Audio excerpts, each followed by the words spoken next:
Well, hey everybody, welcome back. Today we're taking a look at the Athearn Genesis SD90MAC in UP and XUP, where NS bought some of them and ran them. I'm just going to show you a couple of these schemes. I'm not going to unbox all of this right now, but let's take a look at what you get in the box starting next.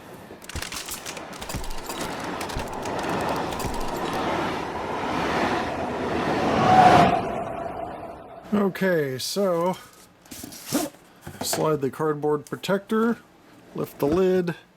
Inside, Tsunami 2 and Genesis manual, 18 pages of information talking about functions and more. 90MAC exploded parts diagram, Athearn news flyer, and a warranty card tucked away in there as well. But enough about that. Let's look at the model unboxing here. So, plastic blister, pretty standard across the industry. Okay, lift the plastic, and out comes the locomotive. Quite a beefy thing. And Indiana Railroad was announced in this run, but it's not ready yet, so we may or not do another video on that, because I have some of those coming as well.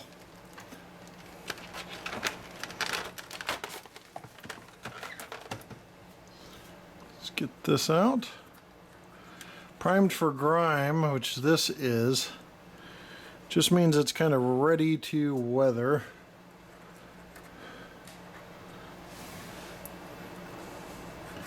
And it's kind of pre-worn and weathered.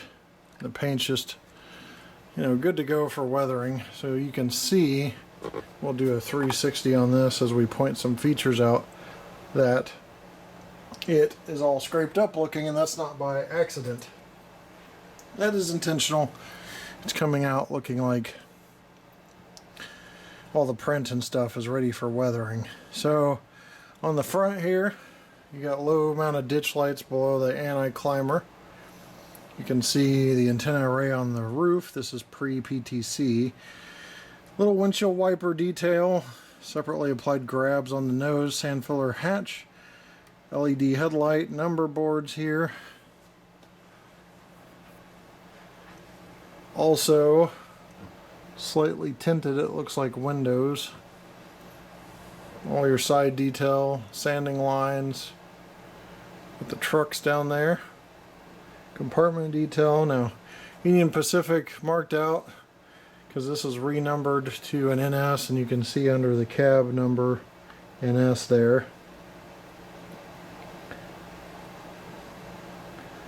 And then your radiator fan grill area as well in the back. Stanchions look pretty straight, but the best way to tell on those is handrails, is to look along the sides, and seems pretty good for plastic handrails. Your anti-climber on the back. These are yellow sill, post 2006 era, but still pre PTC era. Jacking pad here. Just pointing out a couple features of the locomotive. Cab nose door has a molded in handle, a little window. It's got nice three-dimensional depth. Snowplow has windows for the hoses and grab irons on it as well, coupler cut lever, and McHenry couplers. So there is more information and a little 360 on this. I'll show one other scheme and then we'll move on in the essence of time. Okay, here's the UP version. Now, not 100% sure. I have to research on whether that grill is supposed to be that color and not matching with the other colors. It's not showing up on the artwork, but who knows. So I'll leave it to somebody that's really concerned about the research on that and whether that's an error or intentional. Usually I think it's an error and it's intentional, but we'll see. Now this is a UP flag version. All this is one of the ones that is not primed for grime, so you've got like a less faded yellow. Yellow looks pretty good on this. It seems like they've struck their balance. the flag scheme. That is a real thing on this one. 3681 had the flag scheme, so that is a real deal.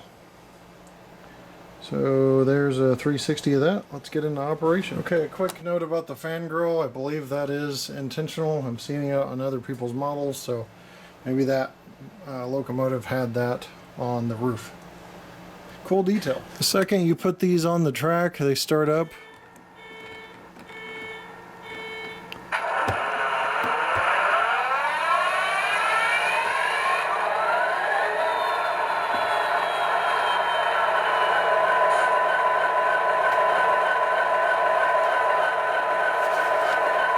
So I just wanted to make sure to catch that for you. Okay, let's listen to some sounds on this locomotive. Looks pretty sharp. Seems like a well-assembled locomotive with lots of nice detail. The headlights F0, that's functioning right. Here's bell. Horn.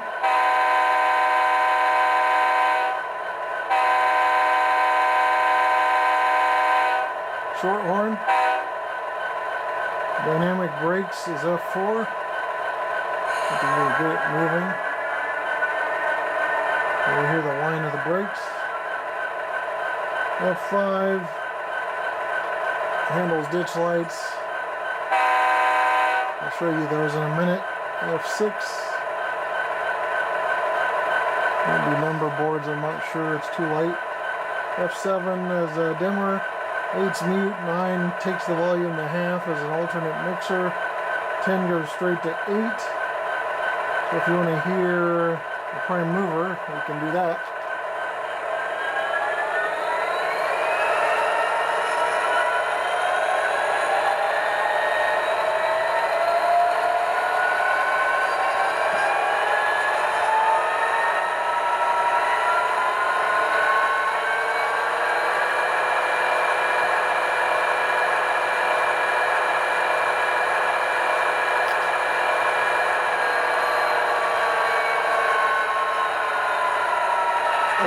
Brake set release, brake set or release, 12's brake select, 13's couple uncouple, 15's handbrake. I'll put that one here just for sounds.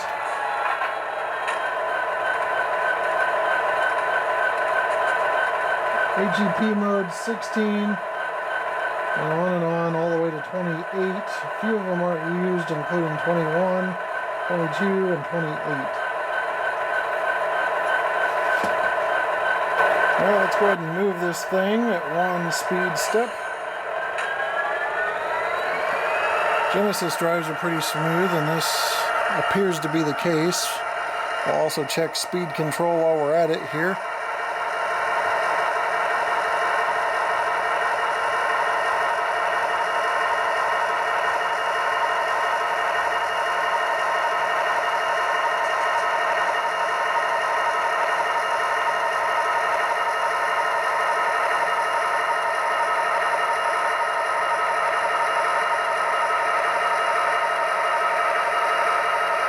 Okay, 1.8 miles an hour on that going forward. We'll check reverse. Also pretty smooth, so that low speed control and having it that slow on scale miles an hour is pretty good. I have seen slower, but not bad at all by any means. Zoom in so you can see a little closer look here. All right.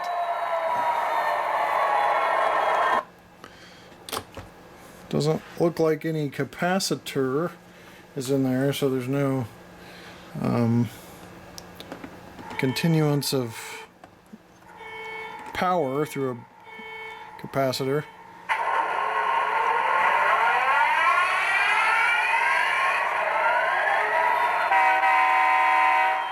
There's a horn on that one. We're going to check pull test next, and I like to mix it up so we can see and test different locomotives. here you go. Full test is 4.3. So about 60, over 60 cars. I would have hoped for a little better on these, considering they're so large, but not bad at all. Here's a closer look at the lighting. Ditch lights stay steady as they're supposed to. I know NS has flashing disc lights, but when they're prior UP units, they don't change that. So that is correct. I checked the other one as well off camera, and that's correct as well. But LED lighting there. Well guys, that's all she wrote. Pretty good product overall from Athearn, as you come to expect. Smooth drive, good sounds from Tsunami 2. Decent pulling power, could be better but not bad. It's probably one of the weaknesses of the model, but overall very nice model. So I'll leave you with a run by. Thanks for watching, and we'll see you next time right here on the channel. Take care.